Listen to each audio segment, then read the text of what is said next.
தேவனுக்கே மகிமை உண்டாவதாக. உங்கள் சிந்தனைக்கு நமக்கும் தேவனுக்கும் இருக்கும் உறவு சரியாக இருக்குமானால் வாழ்க்கையில் நடக்கக்கூடிய எல்லா காரியங்களும் நல்லதாகவே நடக்கும். தேவனோடு ஒரு தொடர்பு வைத்துக் கொள்ளுங்கள். தேவனோடு உறவை வைத்துக் கொள்ளுங்கள். தேவனோடு நெருங்கி வாழுங்கள். ஃபர்ஸ்ட் கம்யூனிகேஷன், தென் ரிலேஷன்ஷிப், தேர்ட் இன்டிமசி. நாம் ஒரு மனிதனோடு நெருங்கி வாழ்ந்தால், ஒரு மனிதனோடு நெருக்கமாக உறவு வைத்துக் கொண்டால் அவர்களுடைய குறைகளையும் குற்றங்களையும் பலகீனங்களையும் அறிந்து கொள்ளுவோம். பிறகு இவ்வளவுதானா என்று நமக்குள்ளே சலித்து கொள்ளுவோம்.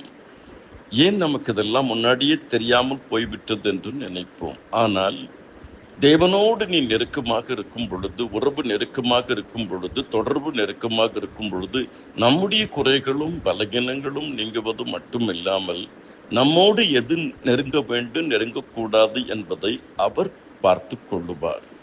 கர்த்தருக்குள் அருமையானவர்களே, நெருக்கத்திலிருந்து கர்த்தரை நோக்கி கூப்பிட்டேன், கர்த்தர் என்னை கேட்டருளை விசாலத்தில் வைத்தார். தேவனோடு ஒரு நெருக்கமான உறவு வைத்துக் கொள்ளுங்கள்.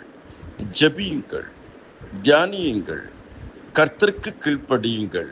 உங்களால் முடிந்த ஊழியத்தை செய்யுங்கள். ஜெபி, உன்னால் முடிந்ததை சிறப்பாய் செய், மீதியானவற்றை கர்த்தர் பார்த்துக் கொள்வார். ஜெபி, வசனமாகிய விதையை விதை, சுவிசேஷமாக்கி வலையை வீசு, மீதியானவற்றை பரிசுத்த ஆவியானவர் பார்த்து கொள்ளுவார். மூளையினால் சாதிக்க முடியாதது முழங்காலினால் சாதிக்க முடியும். நாம் நினைக்கிறதற்கும் வேண்டிக் கொள்வதற்கும் மேலாக நமக்குள் கிரியை செய்கிற தேவன் நமக்குள் இருக்கிறார். கர்த்தர் உங்களுக்காகவும் எனக்காகவும் பெரிய திட்டத்தை வைத்திருக்கிறார். அதை சுதந்திரித்துக் கொள்ள அவர் நம்மை ஆயத்தம் பண்ணி வருகிறார். ஆமேன், ஆமேன்.